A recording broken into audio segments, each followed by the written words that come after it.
ಸೂರ್ಯೋದಯ ನ್ಯೂಸ್ಗೆ ಸ್ವಾಗತ. ಎಂದಿನ ಸುದ್ದಿ. ಬಯಲಾಯಿತು ಕಾಮಚಂದ್ರರಾವ್ ಐಪಿಎಸ್ ವಿಡಿಯೋಗಳ ಅಸಲಿ ಮುಖ. ಡಿಜಿಪಿ ರಾಮಚಂದ್ರರಾವ್ ವಿರುದ್ಧ ರಾಸಲೀಲೆ ಹಗರಣಕ್ಕೆ ಸಂಬಂಧಿಸಿದ ವಿಡಿಯೋಗಳು ಅಸಲಿ ಎಂದು ರಾಜ್ಯ ಸರ್ಕಾರಕ್ಕೆ ಎಡಿಜಿಪಿ ಆರ್ ಹಿತೇಂದ್ರ ನೇತೃತ್ವದ ವಿಚಾರಣಾ ಸಮಿತಿ ವರದಿ ಸಲ್ಲಿಸಿದೆ.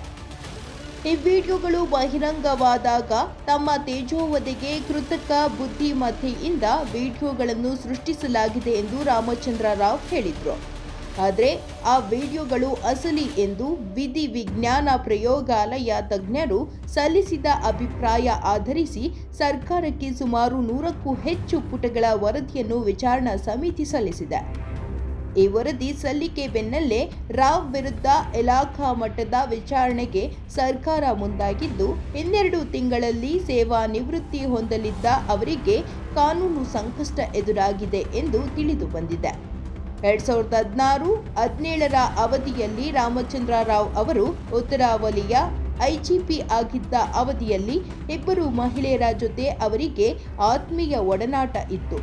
ಈ ಸಲುಗಿಯಲ್ಲಿ ತಮ್ಮ ಐಜಿಪಿ ಕಚೇರಿಯನ್ನು ದುರ್ಬಳಕೆ ಮಾಡಿಕೊಂಡು ಆ ಮಹಿಳೆಯರ ಜೊತೆ ಅನುಚಿತವಾಗಿ ರಾವ್ ನಡೆದುಕೊಂಡಿದ್ದಾರೆ.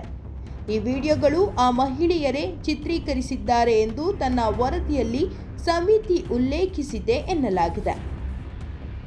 ಕಚೇರಿ ಸಿಬ್ಬಂದಿ ಹೇಳಿಕೆ ದಾಖಲು. ಈ ಲೈಂಗಿಕ ಕೃತ್ಯ ರಾಮಚಂದ್ರ ರಾವ್ ಅವರು ಉತ್ತರ ವಲಯ ಐಜಿಪಿ ಆಗಿದ್ದಾಗ ನಡೆದಿದ್ದು ಎಂಬುದು ಸಹ ಖಚಿತವಾಗಿದೆ. ಬೆಳಗಾವಿ ನಗರದಲ್ಲಿ ಉತ್ತರ ವಲಯ ಐಜಿಪಿ ಕಚೇರಿಯಲ್ಲೇ ಸಮವಸ್ತ್ರದಲ್ಲಿ 2 ಮಹಿಳೆಯರ ಜೊತೆ ಐಜಿಪಿ ಅನುಚಿತವಾಗಿ ನಡೆದುಕೊಂಡಿದ್ದರು. ಆ 2 ಮಹಿಳೆಯರನ್ನು ಸಮಿತಿ ಗುರುತಿಸಿದೆ. ಅಲ್ಲದೆ ಈ ಬಗ್ಗೆ ಐಜಿಪಿ ಕಚೇರಿಯ ಸಿಬ್ಬಂದಿಯನ್ನು ವಿಚಾರಣೆ ನಡೆಸಿ ಸಮಿತಿ ಹೇಳಿಕೆ ಪಡೆದಿದೆ. ವಿಡಿಯೋದಲ್ಲಿ ಕಂಡು ಬಂದಿರುವ ಆ ಮಹಿಳೆಯರು ಐಜಿಪಿ ಕಚೇರಿಗೆ ಆಗಾಗ್ಗೆ ಬರುತ್ತಿದ್ದರು ಎಂಬುದನ್ನು ಸಿಬ್ಬಂದಿ ಖಚಿತಪಡಿಸಿದ್ದಾರೆ ಎಂದು ತಿಳಿದು ಬಂದಿದೆ.